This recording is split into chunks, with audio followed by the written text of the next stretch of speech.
मुझे टारगेट किया गया उसका स्पष्ट कारण था कि मैं उन अति पिछड़ी जातियों के सवालों को उठा रहा था। अगर उसको सवाल को उठाना कहीं से भी अगर दल विरोधी लगता है या सदस्यता समाप्त करने के लिए काफ़ी लगता है तो ऐसा गलती मैं एक बार नहीं 100 बार करूंगा। इसलिए इसका मुझे मलाल नहीं है कि अति पिछड़ों को मुख्य धारा में लाने के लिए कौन सा परिवर्तन किया गया। दल अगर मुझे निष्कासित कर दिया होता तो मुझे बहुत ज़्यादा आपत्ति नहीं होती। मैंने कहा था कि जो शराबबंदी है वह पूरी तरह से सफल नहीं है। उस तीनों बिंदु पर कहीं से भी कोई स्पष्ट है मैंने उल्लंघन नहीं किया। फिर कह दिया कि आज मिठाई नहीं खिला, पहले मिठाई खिला। हमारे साथ हैं और आज एक नोटिफिकेशन बिहार विधान परिषद से जारी किया गया जिसके बाद इनकी सदस्यता चली गई है। जो आरोप आपके ऊपर लगे क्या वो सिद्ध हो गए? आज आपकी सदस्यता चली गई। आरोप अगर सिद्ध होते तो मुझे कोई बात कहने की ज़रूरत नहीं थी मीडिया के सामने, लेकिन आरोप सिद्ध नहीं हुए। मैंने बताया पहले भी लोगों को कि दल निर्हरण की जो नियम है, नियमावली 1994 है, उसके सभापति जी के द्वारा ये माखौल उड़ाया गया। उसकी जो स्पष्ट निर्देश थे उसका पालन नहीं हुआ। दूसरी बात मैं ये कहना चाहता हूं कि उसमें स्पष्ट लिखा हुआ है 3 ही कंडीशन में किसी की सदस्यता जा सकती है। दल से निष्कासित करने का तरीका और सदन के सदस्यता से निष्कासित करने का तरीका, दोनों में अंतर है। दल अगर मुझे निष्कासित कर दिया होता तो मुझे बहुत ज़्यादा आपत्ति नहीं होती, लेकिन सदन से सदस्यता निर्हरित करने का या समाप्त करने का जो तरीका है वह मात्र 3 ही बिंदु है। उस तीनों बिंदु पर कहीं से भी कोई स्पष्ट है मैंने उल्लंघन नहीं किया। अब सवाल उठता है कि मैं अगर सदन के बाहर कुछ फंडामेंटल राइट की बातें करता हूँ, मौलिक अधिकार की बातें, तो उस पर सदन के सभापति के द्वारा सदस्यता समाप्त करने का प्रावधान नहीं है। इस संबंध में कई प्रोसीडिंग आए हैं, बलराम झाखड़ के केस में, रवि राय के केस में, और 1991 18 अप्रैल 1991 का देखिए कि कई विधायकों ने जो सदन के बाहर अगर कुछ बात रखता है तो उस पर सदन की सदस्यता समाप्त करने के लिए नहीं है।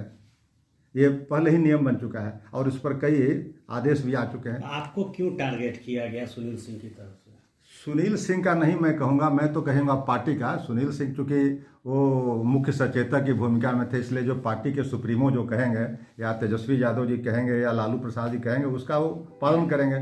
मुझे टारगेट किया गया है उसका स्पष्ट कारण था कि मैं उन अति पिछड़ी जातियों के सवालों को उठा रहा था जिन अति पिछड़ी जातियों से मैं आता हूँ। और वह अति पिछड़ी जाति आज भी जाति आंकड़े में आप देखेंगे कि 36.01% उसकी आबादी है और वह आबादी सत्ता और शासन से बिल्कुल हाशिए पर है।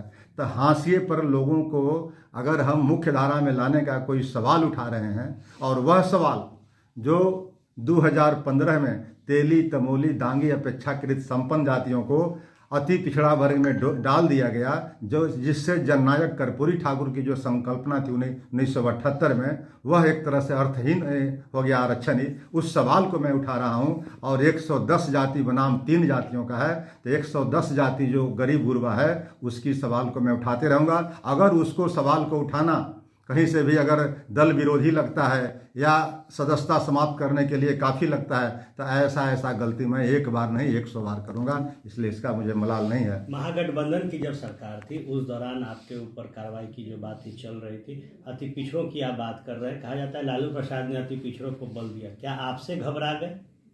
देखिए, अति पिछड़ों का अगर बल दिए होते तो आज अति पिछड़ों की स्थिति इतनी खराब है 76-77 वर्षों में नहीं होती। मिला हुआ आरक्षण इनको छीन नहीं लिया जाता। आज 36% आबादी हुई है, लेकिन उस आबादी के बाद आपको क्या दिखता है? आज कोई परिवर्तन दिखता है कि अति पिछड़ों को मुख्य धारा में लाने के लिए कौन सा परिवर्तन किया गया?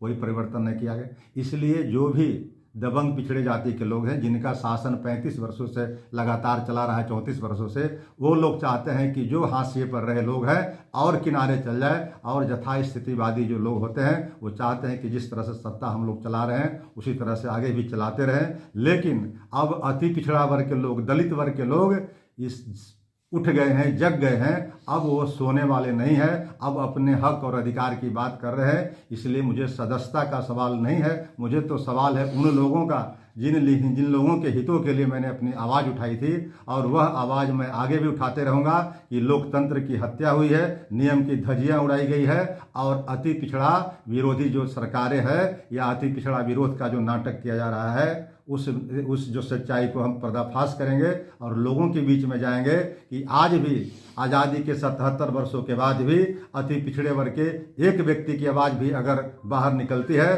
तो उसको दबाने का इस तरह के प्रयास किए जाते हैं। सदस्यता से समाप्ति से सवाल इसका नहीं था। कहीं पर दर्द हो रहा है, कहीं पर इलाज किया जा रहा है। मैं तो अति पिछड़ा वर्ग के उन लोगों की सवाल उठा रहा हूँ जिनके लिए संविधान इजाज़त देती है, जिनके लिए संविधान में प्रस्तावना है, सामाजिक न्याय की बात करते हैं, लोकतंत्र की बात करते हैं। और लोकतंत्र का मतलब क्या होता है कि मैं अपने उस वंचित समाज की बात को उठाऊं तो उसके लिए सदस्यता समाप्त कर एक दी। आपका वीडियो वायरल हुआ था तेजस्वी यादव को लेकर, शराब पीने वाली भी बात की, क्या उसके बाद टारगेट किया गया? देखिए, वो तो मामला था स्टिंग ऑपरेशन का, उस पूरी बात सामने नहीं आई थी। मैंने कहा था कि जो शराबबंदी है वह पूरी तरह से सफल नहीं है, इसलिए कि जो शराब लोग पीते थे पहले वो आज भी पी रहे हैं। अब खाली तरीका बदल गया है, महंगा मिल रहा है, डिलीवरी सिस्टम है। तो उसी में किसी ने पूछा कि तेजस्वी जी भी शराब पीते हैं। मैंने कहा था कि अगर वो पीते होंगे तो पहले पीते होंगे तो भी पी रहे होंगे, इसीलिए टारगेट भी हो? नहीं, वो तो बहुत 1 साल पहले की बात है। अभी तो नोटिस 2 महीना पहले की बात है। क्या करेंगे सर?